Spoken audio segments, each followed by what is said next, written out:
अखण्डमण्डलाकारं व्याप्तं येन चराचरं तत्पदं दर्शितं येन तस्मै श्री गुरुवे नमः। समस्त संतों व ग्रंथों का एक ही मत है और वेदों में भी यही बताया है कि आत्मा दिव्य स्वरूप है। वह संसार में आकर पंचभूतों के बंधनों में बंध गई है और उन बंधनों के टूटने पर वह अपने पूर्णत्व को प्राप्त कर लेगी। इस अवस्था का नाम मुक्ति है, जिसका अर्थ है स्वाधीनता, अर्थात जन्म मरण से छुटकारा। और यह जन्म मरण का रोग केवल ईश्वर की दया से ही छूट सकता है और कोई उपाय नहीं है। और यह दया पात्र लोगों को ही प्राप्त होती है, अर्थात जिनका अंतःकरण पवित्र हो जाता है तो वह शक्ति पवित्र हृदय में स्वयं प्रकाशित होती है।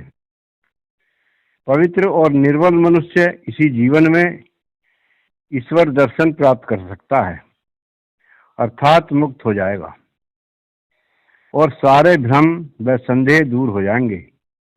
लेकिन पूर्ण बनने के लिए, दिव्य बनने के लिए, ईश्वर का साक्षात करने के लिए सत्य का सुमरण व ध्यान का अभ्यास निरंतर करना पड़ेगा।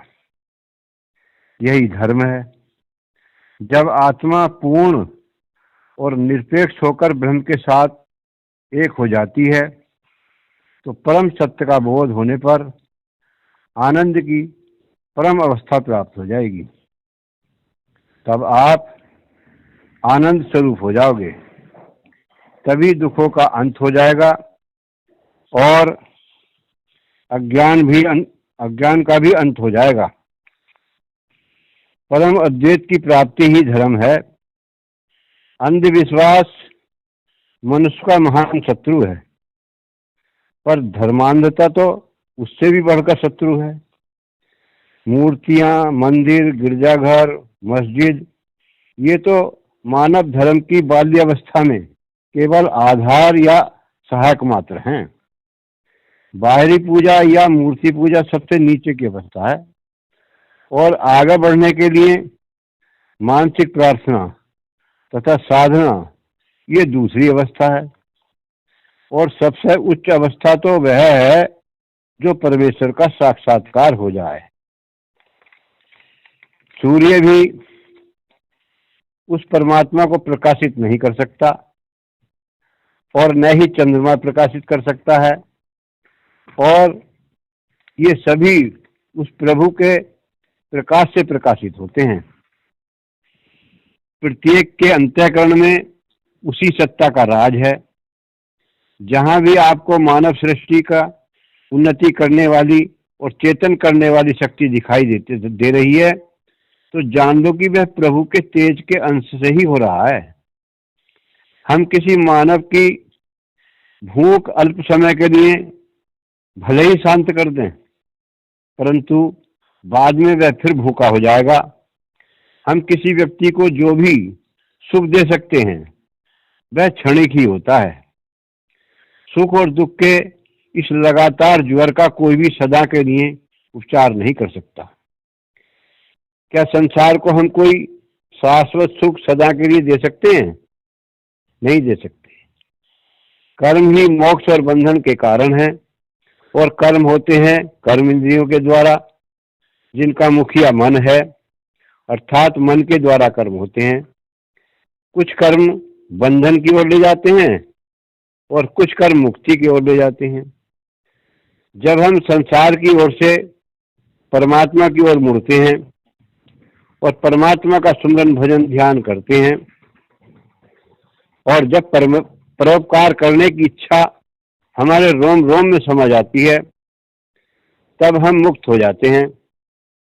हमारी मुक्ति को कोई नहीं रोक सकता। बिना किसी स्वार्थ के किया हुआ प्रत्येक सत्य कार्य हमारे पहले की एक बेड़ी को तोड़ देता है, अर्थात वह हमें अधिक पवित्र बनाता जाएगा।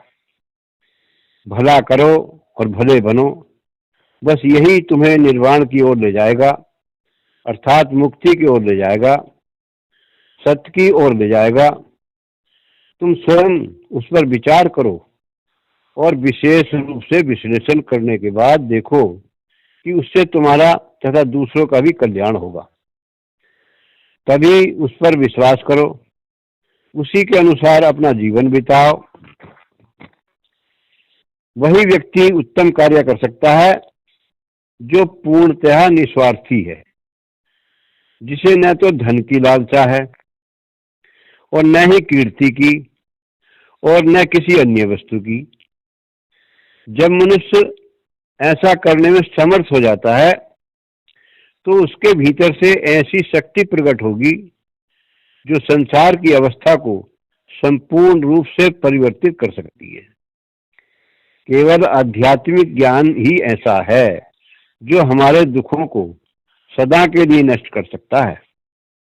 अन्य किसी प्रकार के ज्ञान से आवश्यकताओं की पूर्ति केवल थोड़े समय के लिए हो सकती है, अर्थात किसी मनुष्य की आध्यात्मिक सहायता करना ही उसकी सबसे बड़ी सहायता करना है। जो मनुष्य को परमार्थिक ज्ञान दे सकता है वही मानव समाज का सबसे बड़ा हितैषी है। शारीरिक सहायता अर्थात सांसारिक सहायता छोटी श्रेणी की है। आध्यात्मिक सहायता हमें आत्मबल देती है और वह सर्वश्रेष्ठ है। उससे नीचे बौद्धिक सहायता और उससे भी नीचे शारीरिक सहायता है। जब तक मनुष्य के स्वभाव का परिवर्तन नहीं हो जाता तब तक दुखों का निवारण नहीं हो सकता। इस समस्या का केवल एक ही समाधान है और वह है मानव जाति को पवित्र करके सत्य परमात्मा की तरफ मोड़ना। मनुष्य को आत्मज्ञान दो और उसे पवित्र तथा आध्यात्मिक बल संपन्न करो और शिक्षित बनाओ, तभी संसार से दुखों का अंत हो जाएगा।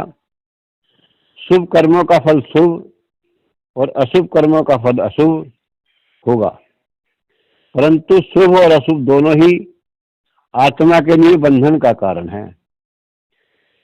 मानव अच्छे विचार रखे, सत्य कार्य करे तथा सत्य का संग करे तो उसका प्रभाव भी अच्छा होगा। जिस मनुष्य ने अपने मन एवं इंद्रियों को वश में कर लिया है उसका चरित्र भी सदैव स्थिर रहता है। सुसंस्कारों से सत्कार्य करने की आदत प्रबल हो जाती है। सभी योगों का ध्येय आत्मा की मुक्ति है।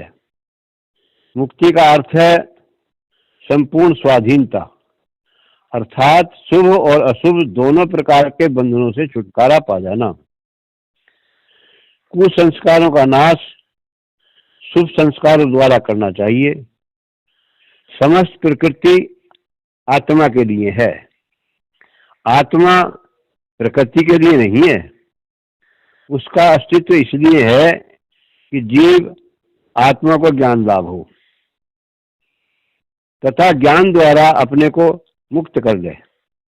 यदि हम यह बात निरंतर ध्यान में रखें तो हम प्रकृति में कभी आसक्त न होंगे और हमें यह ज्ञान हो जाएगा कि प्रकृति हमारे लिए एक पुस्तक सदृश है जिसका हमें विचार कर अध्ययन करना है। दया देवी संपत्ति है। दया धर्म का मूल है, पाप मूल अभिमान। और तुलसी दया न छोड़िए जब तक घट में प्राण। अच्छा बनने के लिए हमें दयावान होना चाहिए। कर्म फल की इच्छा तो हमारी आध्यात्मिक उन्नति के मार्ग में बाधक है। इतना ही नहीं, अंत में उससे कलेश भी पैदा होता है। यदि हम अपने समस्त कार्यों का फल ईश्वर को ही समर्पित कर देते हैं तो भी हम अनासक्त हो जाते हैं और मुक्ति के अधिकारी हो जाते हैं। अपने मन में विचार करो, ये जीवन क्षणभंगुर है।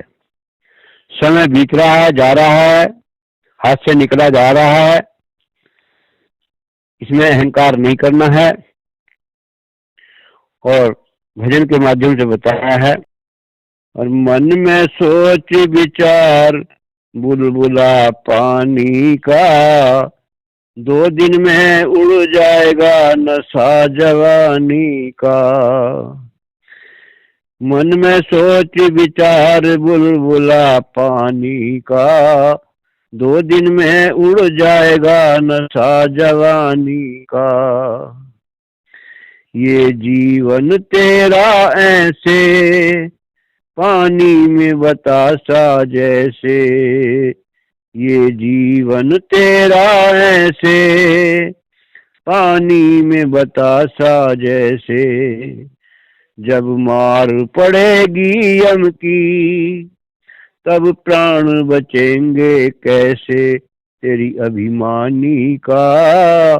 2 दिन में उड़ जाएगा नशा जवानी का। मन में सोच विचार बुलबुला पानी का, 2 दिन में उड़ जाएगा नशा जवानी का। उठ जाग ने अब कर देरी, क्यों करता मेरी मेरी। उठ जाग ने अब कर देरी, क्यों करता मेरी मेरी। यह सुंदर काया तेरी बन जाएगी खाक की ढेरी तेरी मनमानी का। 2 दिन में उड़ जाएगा नशा जवानी का। मन में सोच विचार बुलबुला पानी का, 2 दिन में उड़ जाएगा नशा जवानी का। यह पिंजरा हुआ पुराना, इस पंछी ने उड़ जाना। यह पिंजरा हुआ पुराना, इस पंछी ने उड़ जाना। सतनाम सुमर अब प्यारे, यह मौका हाथ न आना तेरी जिंदगानी का। 2 दिन में उड़ जाएगा नशा जवानी का। मन में सोच विचार बुलबुला पानी का, 2 दिन में उड़ जाएगा नशा जवानी का। निगुरा मत रहना भाई, निगुरे की खोटी कमाई।